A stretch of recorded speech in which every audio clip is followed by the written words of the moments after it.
Hello दोस्तों, नमस्कार। कैसे हैं आप लोग? चलो स्टार्ट कर लेते हैं आज की क्लास। पिछली क्लासें आपने नहीं देखी हैं तो ज़रूर देखिए जाके। हम कहाँ पढ़ रहे थे? हम पढ़ रहे थे फर्स्ट पेपर। ठीक, हम पढ़ रहे थे फर्स्ट पेपर। चलो क्लास स्टार्ट करने से पहले देख लेते हैं अपने बैच के बारे में। बैच चल रहा है उसके बारे में थोड़ी बात कर लेते हैं, फिर स्टार्ट कर लेते हैं। ठीक है, फिर स्टार्ट कर लेते हैं। बैच कौन सा चल रहा है? और चैनल पर नए हैं तो चैनल जरूर सब्सक्राइब कर लो, जिससे इसका लाभ आपको मिल जाए। कौन सा? Second semester. ठीक, UP DElEd second semester. Batch का नाम क्या है? बैच का नाम क्या है? Target. Target free batch 90%। 90% plus. ठीक, ये बैच का नाम है। इसमें ऑल सब्जेक्ट की पीडीएफ आपको मिलेगी हमारे इस टेलीग्राम चैनल पर, जो डिस्क्रिप्शन में लिंक पड़ी है, आप वहाँ से जुड़ सकते हो। हर सब्जेक्ट की आपको पीडीएफ मिलेगी, क्लास नोट्स वहीं से मिलेंगे। ठीक, ये हमारा व्हाट्सएप नंबर है जिसमें आप मैसेज कर सकते हो और कॉल भी कर सकते हो उस पर। ठीक है, कोई भी आपको डाउट है तो इस नंबर पर आप कॉल कर सकते हो। ठीक है, और टाइमिंग देख लेते हैं कौन कौन सी क्लासें चल रही हैं, कितने बजे। सुबह जो 10 बजे चल रही है साइंस क्लास, वो कंप्लीट हो गई है और उसमें प्रैक्टिस चल रही है कंटिन्यू। तो आपने नहीं देखी है तो ज़रूर देखी जाके, प्ले लिस्ट बनी है। सो 11 बजे आपको मिल रही है इंग्लिश क्लास। ठीक है, प्ले लिस्ट बनी है, जरूर देखिए। और 4 बजे आप हमसे जुड़ते ही हो वर्तमान भारतीय समाज और प्रारंभिक शिक्षा के साथ। इसकी भी क्लासें लगभग 10 हो गई हैं। अब वो क्लासें आपने नहीं देखी हैं तो ज़रूर देखी जाके, प्ले लिस्ट बनी है। और ये आपने सारा कंप्लीट कर लिया तो आपकी 90% कहीं नहीं गई है। और 5 बजे होती है क्लास प्रारंभिक शिक्षा के नवीन प्रयास। ये भी कंप्लीट सिलेबस हो गया है, जिसकी प्ले लिस्ट बनी है, आप एक बार देख लीजिए। शाम को 6 बजे हिंदी की क्लास हो रही है। शाम 9 बजे आप मैथ का कंप्लीट सिलेबस हो गया है और इसमें प्रैक्टिस स्टार्ट हो गई है। ये सारा ये हमारा शेड्यूल है। आप इसका एक स्क्रीनशॉट ले सकते हो। इसका आप एक स्क्रीनशॉट ले लो, इसका आप स्क्रीनशॉट ले लो। और चैनल पर नए हो तो चैनल सब्सक्राइब जरूर कर लो, जिससे आपको इसका लाभ मिल सके। यूट्यूब पर किसी ने अभी तक फ्री बैच नहीं दिया है। हम लोगों ने सोचा था कि हम फ्री बैच कराएं, तो हमने फ्री बैच लाए हैं। तो ये मेरा टेलीग्राम चैनल है, ये व्हाट्सअप नंबर है, यहाँ से आप मैसेज कर सकते हैं। यहाँ से आपको सारी पीडीएफ मिलेंगी जो हम लोग पढ़ा रहे हैं। ठीक, टेलीग्राम चैनल से सारी पीडीएफ मिलेंगी जो जितनी भी क्लासें होंगी। ठीक है, तो ये सब देख लीजिए, यानी कि प्ले लिस्ट बनी है, आप देखिए जाके। तो चैनल पर नए हों तो चैनल सब्सक्राइब कर लो और अपने दोस्तों को भी शेयर कर दो, जिससे उनको भी लाभ मिल सके। ठीक है, और एग्ज़ाम जल्दी ही हो जाएंगे। ठीक है, फरवरी में एग्ज़ाम हो जाएंगे डीएलएड सेकंड सेमेस्टर और फोर्थ सेमेस्टर के। ठीक है, चलो आज स्टार्ट कर लेते हैं। क्या हम पढ़ रहे थे? क्या पढ़ रहे थे? हम पढ़ रहे थे भारतीय विचारक पढ़ रहे थे। भारतीय भारतीय विचारक पढ़ रहे थे। भारतीय विचारक पढ़ रहे थे। विचारक, भारतीय विचारक पढ़ रहे थे, जिसमें हमने क्या पढ़ लिया था? हमने पढ़ लिया है स्वामी विवेकानंद पढ़ लिए। विवेकानंद पढ़ लिए। विवेकानंद पढ़ लिए और पढ़ लिए हैं रविंद्रनाथ टैगोर। रविंद्रनाथ टैगोर, टैगोर पढ़ लिए थे। आज हम क्या पढ़ेंगे? आज हम पढ़ेंगे महात्मा गांधी। क्या पढ़ेंगे आज? महात्मा गांधी। आज हम पढ़ेंगे महात्मा गांधी। महात्मा गांधी पढ़ेंगे। तो ये क्लास आपने नहीं देखी है, फिर स्वामी विवेकानंद वाली और टैगोर वाली, तो आप ये जरूर देखिए जाके। यहाँ से 1 नंबर 2 नंबर पूछे जाते हैं। ठीक है, इन क्लासेस से आपसे 2 नंबर मिल जाएंगे। आज हम पढ़ लेते हैं महात्मा गांधी के बारे में। ठीक है, तो चैनल जरूर सब्सक्राइब कर लो, जिससे इसको आपको लाभ मिल सके। ठीक है, और सिलेबस आप देख लेना, कंटेंट मिला लेना दूसरे जो लोग पढ़ा रहे हैं उनसे, और मेरा कंटेंट मिला लेना, दोनों में डिफरेंस दिखेगा आपको। ठीक है, चलो स्टार्ट कर लेते हैं बिना टाइम अपना वेस्ट किए आज की क्लास। ठीक है, चलो आज की क्लास हमारी क्या है? आज की क्लास पढ़ लेते हैं महात्मा गांधी। सबसे पहले देख लेते महात्मा गांधी के बारे में, तो सबने सुना होगा। कोई भी जो बच्चा डी.एल.एड तक आ गया तो उसे महात्मा गांधी के बारे में अच्छे से पता होगा। तब भी हमारा थोड़ा दायित्व बनता है कि हम महात्मा गांधी के बारे में अपने लोग पढ़ें और उसमें डिस्कशन कर लें कि महात्मा गांधी का क्या दायित्व रहा था, क्या उन्होंने का सहयोग रहा था भारत में, क्या भारत में उन्होंने आंदोलन हुए थे इतने, भारत को आज़ाद कराने में उनका क्या सहयोग रहा था, ये सब हम बात कर लेते हैं। ठीक है, तो आज देखते हैं महात्मा गांधी का परिचय। महात्मा गांधी के जी परिचय देख लेते हैं। तो इनका महात्मा गांधी का जन्म 2 अक्टूबर 1969 में 1859 में, थोड़ी गलत टाइप हो गया, 1859 में 1859 में 69 में हुआ था। ये गलत टाइप हो गया, किसने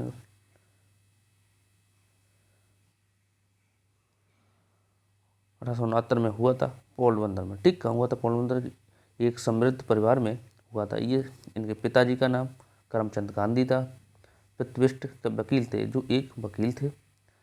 माता का नाम पुतलीबाई था, जो धार्मिक प्रवृत्ति की गृहस्थ महिला थी।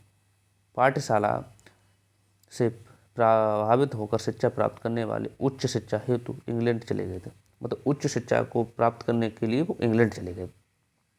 इन्होंने कानून की शिक्षा प्राप्त की और भारत आकर वकालत शुरू की थी। 1893 में मुकदमा के लिए दक्षिण अफ्रीका गए थे और भारतीयों की दशा को त्वरित हो गए थे। समान सुधार और संकल्प ले लिया था। उन्होंने भारतीयों की स्थिति देखकर उन्होंने एक संकल्प लिया था कि भारत को हमें सुधारना है और आज़ाद कराना है, क्योंकि पहले हमारा देश गुलाम था। तो महात्मा गांधी ने ये संकल्प लिया था और देश आज़ाद भी कराया था। देख लेते हैं इनके बचपन का नाम क्या था। इनके बचपन का नाम था, इनके पूरा नाम कह सकते हैं या बचपन का नाम, पूरा नाम इनका था, पूरा नाम था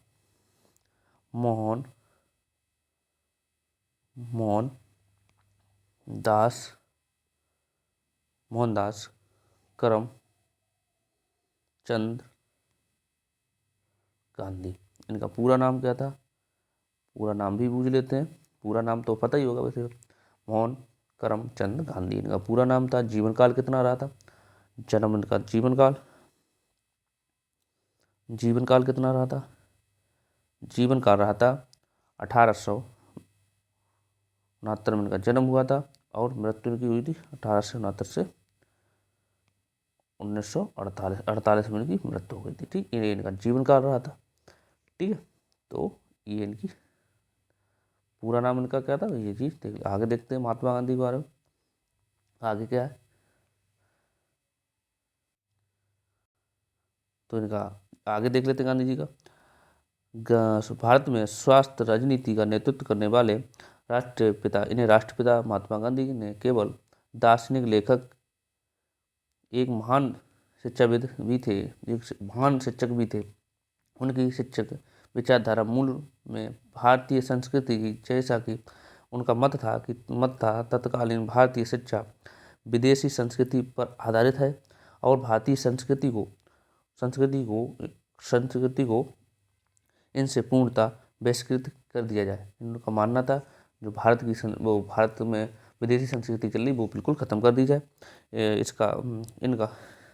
इनका एकमात्र उद्देश्य था मानसिक विकास करना। इनका एक उद्देश्य था कि जो लोगों को अंदर मानसिक विकास करना। मानसिक विकास होगा तभी आप आगे बढ़ सकते हो। ठीक है, जैसे पहले भारत आज़ाद नहीं था तो अंग्रेज़ों का शासन चलता था, तो जो भारत की जनता थी वो भ्रष्ट हो चुकी, मतलब उन्हीं के नियम मजबूरी थी पालन करना। तो उनका मानना था पहले हम जो भारतीय उनका मानसिक विकास कर देंगे तो हम सही डायरेक्शन में जा सकते हैं। इनका हृदय कोई भी प्रभावित नहीं, इनका हृदय पर कोई प्रभाव नहीं पड़ता है और इसमें हाथ के कार्य पर कोई स्थान नहीं है। जिससे माध्यम हिंदी और वास्तविक शिक्षा विदेशी शिक्षा माध्यम असंभव है। जिसमें विदेशी माध्यम का शिक्षा है वो असंभव, वो संभव नहीं है। ठीक है, इसका आप ले लो स्क्रीनशॉट। महात्मा गांधी के बारे में पूछ लिया जाता है। ठीक है, नेक्स्ट देखते हैं आगे। 1914 में जब भारत लौटे थे, मतलब जब कोलकाता विदेश वकालत के लिए गए थे, तो 1914 में जब भारत लौटे महात्मा गांधी लौटे एवं भारत की स्वतंत्रता को मुख्य लक्ष्य बनाकर राजनीति में प्रवेश किया। तो उन्होंने मान लिया था 1914 में जब भारत लौटे तो उन्होंने अपना लक्ष्य बनाया था कि हमें भारत को आज़ाद कराना है। ठीक है, आज़ाद कराने मतलब लक्ष्य बना के राजनीति में प्रवेश कर लिया था। गृह त्याग, सत्याग्रह के सत्र में अनेक आंदोलन में सक्रिय भागीदारी की थी, मतलब अनेक आंदोलन किए थे, उसमें भाग लिया था। भारतीय जन सम्मान में राष्ट्रपिता की छवि के रूप में उभरे थे। इनकी सफलता का परिणाम असहयोग आंदोलन भारत छोड़ो आंदोलन था। इनका मुख्य सहयोग था असहयोग आंदोलन, भारत छोड़ो आंदोलन था, जिनसे अंग्रेजों को भारत से जाने पर मजबूर कर दिया था, जिन्होंने इन्हें भारत से अंग्रेजों को जाने से मजबूर कर दिया था।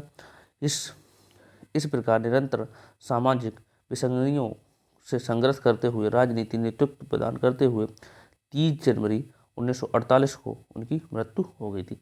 30 जनवरी 1948 को उनकी मृत्यु हो गई थी। कैसे मृत्यु की? नाथूराम गोडसे थे, उन्होंने इनके गोली मार दी थी। ये सबको ही पता होगा, तब भी देख लेते हैं। ठीक है, तो ये आप इसका स्क्रीनशॉट ले सकते हो। ठीक है, आगे देखते हैं इनकी रचनाएं क्या रहेंगी। इनकी रचनाएं बूझ ली जाती हैं, मोस्ट इंपॉर्टेंट 2 नंबर में इनकी रचनाएं बूझ ली जाती हैं। तो 2 नंबर रचना बूझते, रचना पहली कौन सी? हिंद स्वराज सिंह की रचना थी।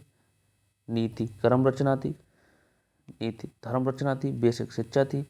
नई शिक्षा की ओर चलो, मेरी आत्मा की वेदना थी। हिंदू धर्म था। शांति शुद्ध में अहिंसा थी। ये इनकी रचनाएं थी। ये 1 नंबर 2 नंबर में बूझ ली जाती है। ठीक है, इसका आप स्क्रीनशॉट ले लो। महत्वपूर्ण इनके तथ्य क्या थे? इन्होंने 1914 में टाइटल आश्रम की स्थापना की थी और 1915 में साबरमती आश्रम की स्थापना की थी। 1930 में नमक सत्याग्रह किया था। ठीक, 1919 में सत्याग्रही पत्रिका का संपादन किया था और यंग इंडिया हरिजन भूदान या उनके संपादित पत्र लिखे थे। तो ये उनकी मशहूर तथ्य थे। इसका आप स्क्रीनशॉट ले सकते हो। ठीक है, अब देखते हैं इनका शिक्षा पर अर्थ क्या था। शिक्षा पर अर्थ गांधी जी के अनुसार शिक्षा में मेरा तात्पर्य बालक और मानव शरीर, मस्तिष्क और आत्मा श्रेष्ठतम को समय रूप से बाहर निकालना। स्पष्ट है कि राष्ट्रपिता शिक्षा को मानव का आध्यात्मिक, बौद्धिक, शारीरिक योग्यताओं को बाहर रूप से प्रकट करने वाली प्रेरक शक्ति मानते थे। ठीक, ये मोस्ट इम्पोर्टेंट है। ये पूछ लिया था गांधी जी का शिक्षा में क्या अर्थ था, शिक्षा का क्या अर्थ था। तो आप ये इतना ही लिखा होगा तो 2 नंबर मिल जाएगा। ठीक है, नेक्स्ट देखते हैं। नेक्स्ट है शिक्षा के उद्देश्य। ये क्या था? शिक्षा का अर्थ, शिक्षा का उद्देश्य। शिक्षा का उद्देश्य क्या था? शिक्षा के उद्देश्य आत्मनिर्भरता शिक्षा का मुख्य परिणाम था। मतलब आत्मनिर्भर शिक्षा का मुख्य परिणाम हो, जिसे दृष्टिगत रखकर गांधी जी ने व्यवसायिक शिक्षा को विशेष महत्व दिया। उनका कहना था शिक्षा को बेरोजगारी के विरुद्ध एक प्रकार का बीमा होना चाहिए। जब समाज का प्रत्येक व्यक्ति आत्मनिर्भर होगा तभी समाज खुशहाल होगा। जब हर एक व्यक्ति अपना आत्मनिर्भर मतलब स्वयं पर निर्भर होगा तो समाज खुशहाल होगी। पुनः गांधी जी ने लिखा है 14 वर्ष की आयु तक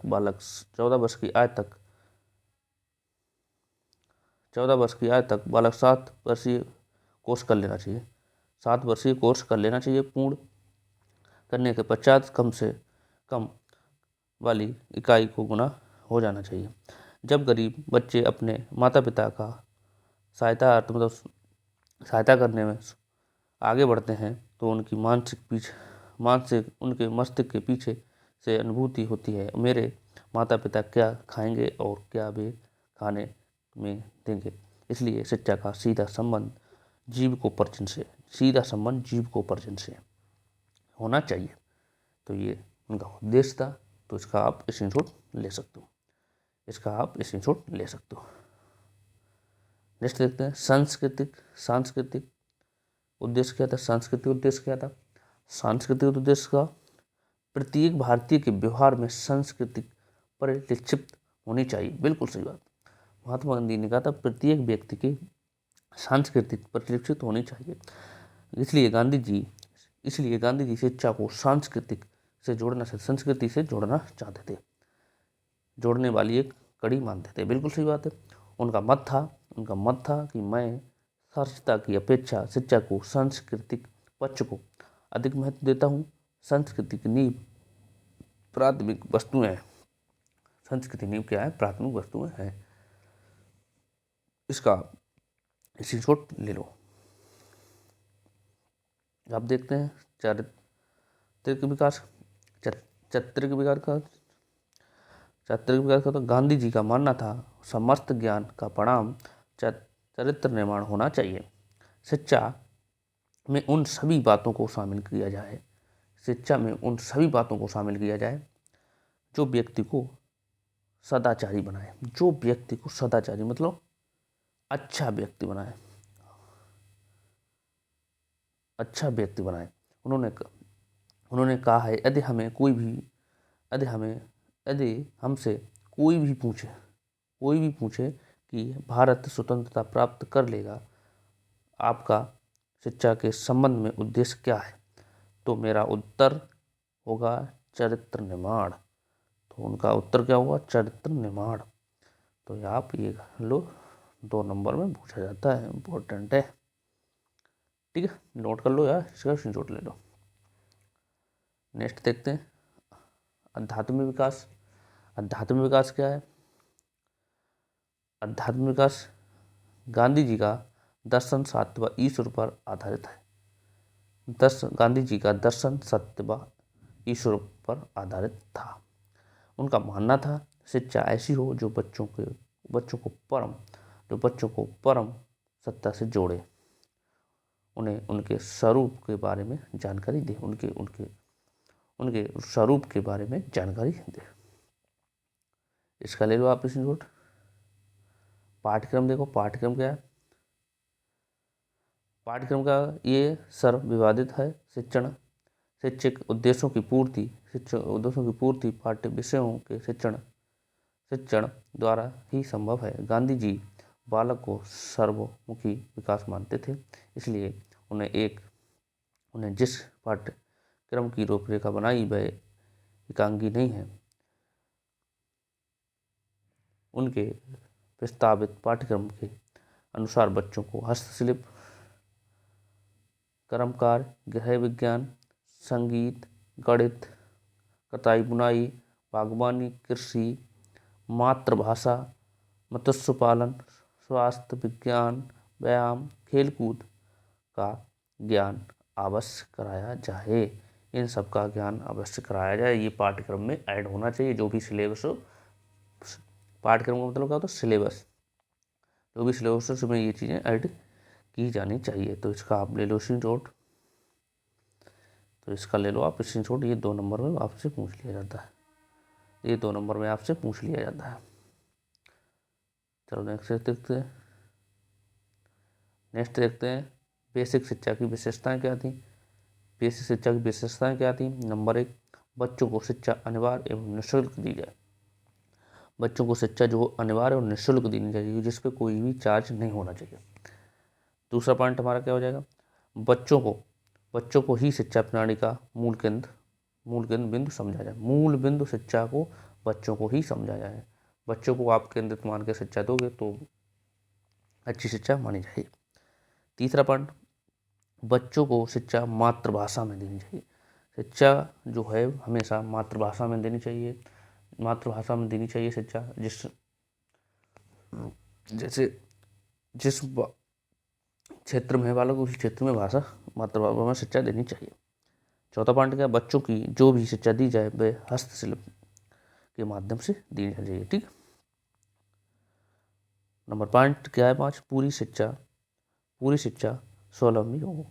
ठीक। छठा पॉइंट क्या है, बच्चों को अपने कार्य की पूर्ण स्वतंत्रता देनी चाहिए। पूर्ण स्वतंत्रता दोगे, बच्चों को स्वतंत्र रखोगे, उतनी ही आपको बच्चे में ज़्यादा इंटरेस्ट होगा। ठीक है। चलो फिर अब देखते हैं और इनके पॉइंट देख लेते हैं, और पॉइंट देख लेते हैं, और पॉइंट देख लेते हैं,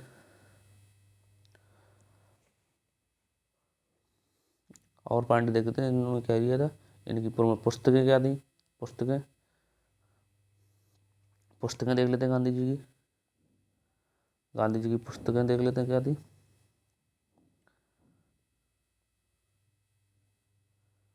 गांधी जी की पुस्तकें देख लेते हैं क्या थी।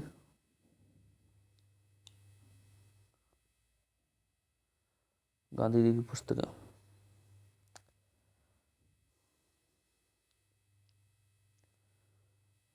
गांधी की पुस्तकें,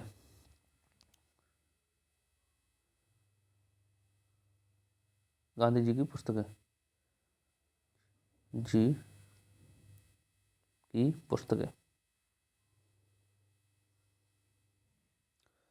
पुस्तकें देख लेते हैं कौन कौन सी थी। नंबर 1,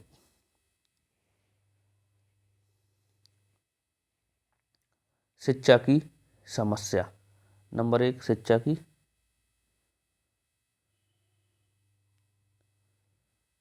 समस्या। नंबर 1 पुस्तक कौन थी, शिक्षा की समस्या, शिक्षा की समस्या। दूसरी पुस्तक क्या थी हमारी, दूसरी पुस्तक थी सत्य के प्रयोग। दूसरी पुस्तक थी सत्य के प्रयोग, सत्य के प्रयोग, सत्य के प्रयोग। ठीक। तीसरी पुस्तक कहते हैं विद्यार्थियों से बेसिक शिक्षा। तीसरी है सच्ची शिक्षा, सच्ची शिक्षा लिख सकते हैं, सच्ची शिक्षा। ये पुस्तक थी सच्ची शिक्षा। तो ये आप नोट कर सकते हो। ठीक। ये आप नोट कर सकते हो, ये आप नोट कर सकते हो।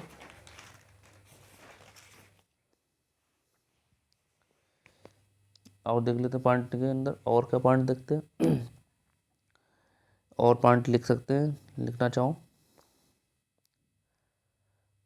6 से 14 वर्ष के बच्चों को जो ये पॉइंट लिख सकते हैं, इंपॉर्टेंट पॉइंट लिख सकते हैं। एक पॉइंट है इंपॉर्टेंट पॉइंट, इंपॉर्टेंट पॉइंट है। इन्होंने लिखा 14 वर्ष के बालक पैसे कमाने की मशीन होना चाहिए, मशीन होना चाहिए। 14 वर्ष के बाद इंपॉर्टेंट बात है, पॉइंट है के बाद बालक पैसे कमाने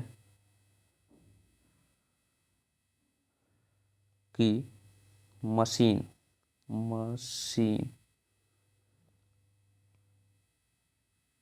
होना चाहिए। इनका इंपॉर्टेंट ये पॉइंट है, होना चाहिए। बालक 14 वर्ष होने के बाद वो पैसे कमाने की मशीन होना चाहिए, वो पैसे कमाना स्टार्ट कर दे, पैसे कमाना स्टार्ट कर दे। ठीक है।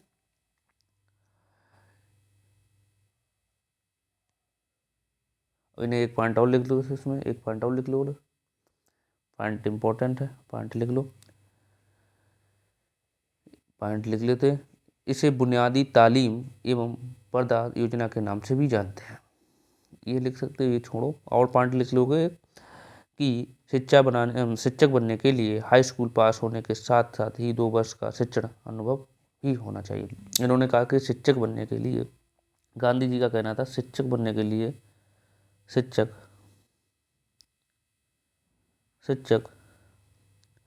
बनने के लिए बनने के लिए हाई स्कूल हाई स्कूल पास होने के साथ साथ साथ ही 2 वर्ष का शिक्षण अनुभव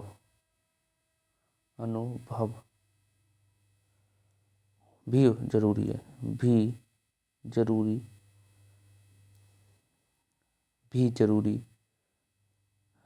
जरूरी था रहा है, एक ही बात। तो इनका मानना क्या था, शिक्षक बनने के लिए हाई स्कूल पास होने के साथ ही 2 वर्ष का शिक्षण अनुभव भी होना चाहिए। तो ये पॉइंट आप लिख सकते हो, लिख लो। एक पॉइंट और लिख सकते हो, मोस्ट इंपोर्टेंट पॉइंट लिख सकते हो। बेसिक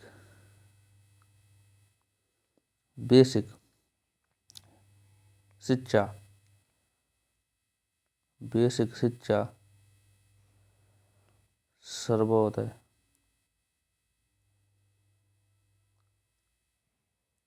सत्य एवं हिंसा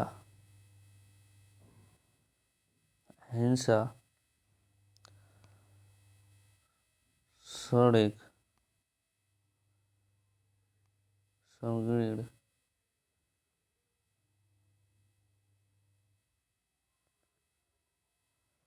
विकास एवं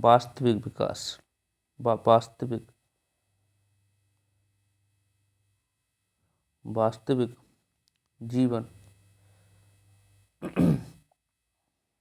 से जोड़ने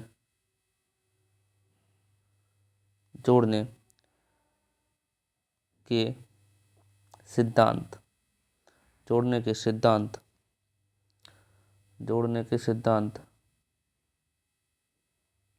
सिद्धांत पर आधारित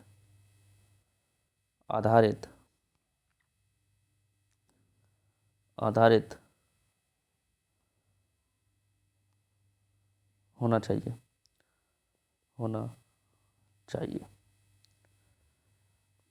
तो ये आप पॉइंट लिख सकते हैं, इंपॉर्टेंट पॉइंट है, ठीक। तो ये थी आज की अपनी क्लास। कैसी लगी कमेंट बॉक्स में ज़रूर बताना, ठीक है। कमेंट बॉक्स में ज़रूर बताना। ये थी क्लास। तो आज हमने पढ़ लिया, क्या पढ़िया आज हमने? आज पढ़िए महात्मा गांधी जी के बारे में। कल हम पढ़ेंगे रामकृष्ण जिग्गू भाई वादक के बारे में पढ़ेंगे, रामकृष्ण के बारे में पढ़ेंगे, डॉक्टर। कल हम क्या पढ़ रहे होंगे? कल हम पढ़ रहे होंगे डॉक्टर राधा कृष्णम,